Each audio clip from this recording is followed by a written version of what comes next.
কোনো হিন্দু, কোনো মুসলমান, কোনো বৌদ্ধ, কোনো খ্ৰিস্টান, কোনো বড় আমাদেৰ শত্ৰু নাই।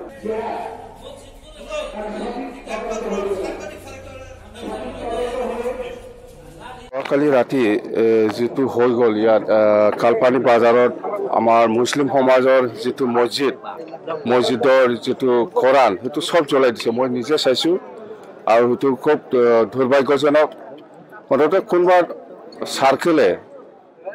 চাৰ্কেলে মুঠতে BTC অঞ্চলত গণ্ডগোল কৰিবৰ কাৰণে বহুত চেষ্টা চলাই আছে। আপোনালোকে শুনিছে সেইদিনা ভেৰগাঁও চাব ডিভিজনৰ ভিতৰত আমাৰ খাৰুৱাজান গাঁৱত এজন আমাৰ BPFৰ সদস্য আমাৰ কাইৰুল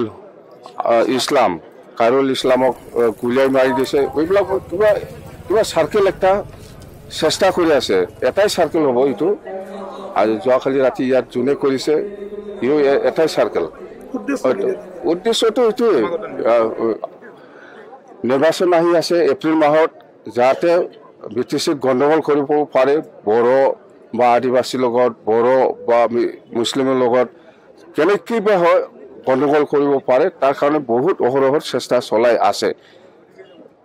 এতিয়া মই আজি CM ছাৰৰ লগত মিটিং আছে 5টা বজাত মই দাবী জনাম যে এইবিলাকৰ ওপৰত ভাল তদন্ত হ'ব লাগে, CBI হ'ব লাগে বা জুডিচিয়েল ইনকুৱাৰী হ'ব লাগে।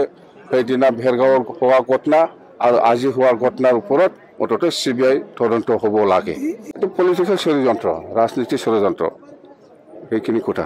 ছাত্ৰ ইউনিয়ন চমুকৈ আমচুৰ বাক্সা জিলা সমিতিৰ তৰফৰ পৰা এই ঘটনাটোক আমি তীব্ৰ ভাষাৰে গৰিহণা আৰু নিন্দা জনাইছোঁ।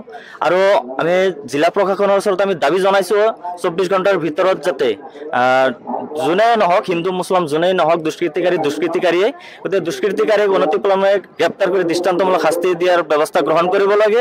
অন্যথায় আমি বিভিন্ন ছাত্ৰ সংগঠনৰ সহযোগত আৰু মছজিদ পৰিচালনা সমিতিৰ উদ্যোগত আমি গণতান্ত্ৰিকভাৱে আন্দোলন কৰিবলৈ আমি বাধ্য হ'ম। কিন্তু কেৱল আজিৰ ঘটনাটোৱে সংঘটিত হোৱা নাই, ইয়াৰ আগতো দুবাৰকৈ ঘটনা হৈছিল। মছজিদৰ ছাদত গাহৰিৰ মাংস পোৱা গৈছিল।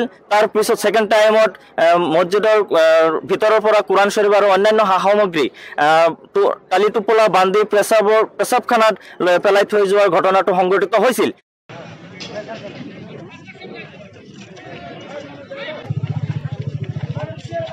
हमारा बक्सर डिस्ट्रिक्ट है, गोबरधना एरिया है। कल्पना में पहले भी आया था NRC के टाइम, हमने तब भी बताया था यहाँ पे जो पुलिस है वो पब्लिक के लिए काम करती है। जब तक हम हैं यहाँ पे